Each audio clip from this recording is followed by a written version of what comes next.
it, ma'am.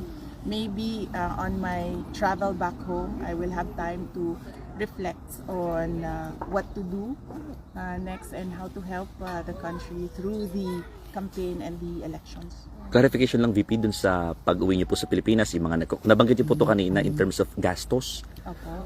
Paano ho ba yung gastos niyo po dito? Sabi niyo kanina may mga magbebenta na lang kayo ng gamit imbis na humingi ng donasyon. Can you please elaborate lang ho yun? Oo, may nagtanong kanina kung paano daw yung gastusin namin na magkakapatid dito dahil palitan kami sa pagpunta dito at pagbisita kay Pangulong Duterte. At nasabi ko kanina, sabi ko si Hanilat naman merong mga negosyo, long established way, several decades na siguro yung negosyo niya. At ako naman may trabaho, may other income din ako. Yung mga kapatid ko may mga trabaho din, may mga sweldo. At I'm sure meron din silang other income. So ang arrangement namin ay KKB o kanya-kanyang bayad. Hindi namin napapag-usapan. Hindi rin kami naghihingian ng pera. Napag-usapan namin na hindi tumanggap ng donasyon at hindi humingi ng tulong. So kung kailangan man na mag-dispose ng mga kagamitan para masuportahan yung mga pangangailangan sa pera ay yun ang gagawin namin. Because kung napapansin nyo, yan yung natutunan namin sa tatay namin. At yan din yung discussion namin kanina na huwag humingi ng tulong. But yun yung prinsipyo niya, pero hindi yun yung makakatulong sa kanya sa loob. Kasi sa loob, kailangan mo sabihin kung ano yung mga pangangailangan mo at ano yung nararamdaman mo, yung mga ganon. Sa doktor, like masakit ang ulo ko, hindi mo dapat tinatago, sinasabi mo, sasabihin mo sa guard, kailangan ko ng shaving cream, so ganon, mga ganon na mga bagay. Marami po nag-offer ng help na sa inyo in terms of financial? Well, wala naman. Well, gusto ko lang din malaman ng mga tao na hindi kami tumatanggap ng donasyon, hindi kami humihingi ng pera at wala po kaming inauthorize na kahit sino man na tumanggap on behalf of the family. Klaro yun sa aming magkakapatid. Yes. I think it was quite a long conversation on the phone. Yes, yes. Can you give us a bit more of a flavour? You say that he has that message to deliver. Is there anything else that you can reveal from that conversation? And how did you find his spirits? Well, he's in good spirits. Yes, today, and he was referring to the visit of the lawyers this morning as well. There was a new lawyer introduced to him.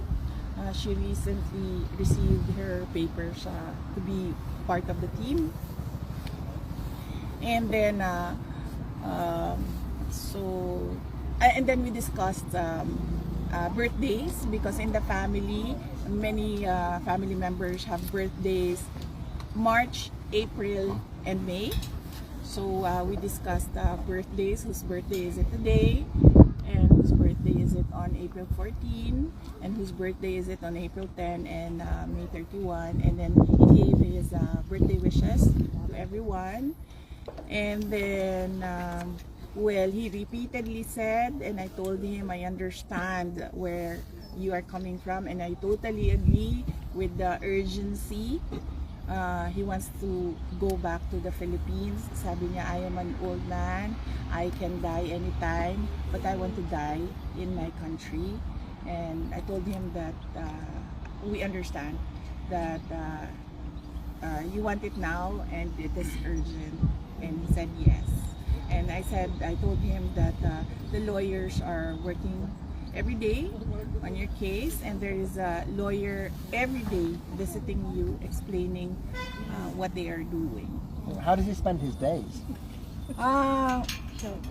Well, he said that he went to, I think there's a common room inside. So he mentioned that he went to the common room, and then of course there's a TV in their unit, so he watches the television. And then I reminded him to add daily outside walking and prayers to his daily activities. Is he getting used to Dutch food? Maybe, likely, or maybe the commissary or the kitchen inside is doing something for him, because I understand every meal has rice already. But he's confused about the sun.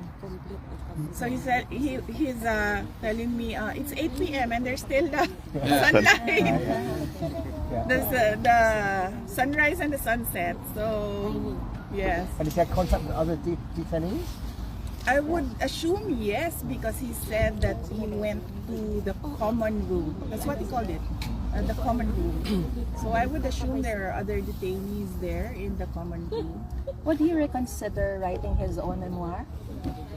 That is something that I told him the first few days that I was visiting him, just write a book. And then he said that, and I told him Rizal wrote Noli Me Tangere and El Filibusterismo, and he said, he answered me, at what age did Rizal write his book?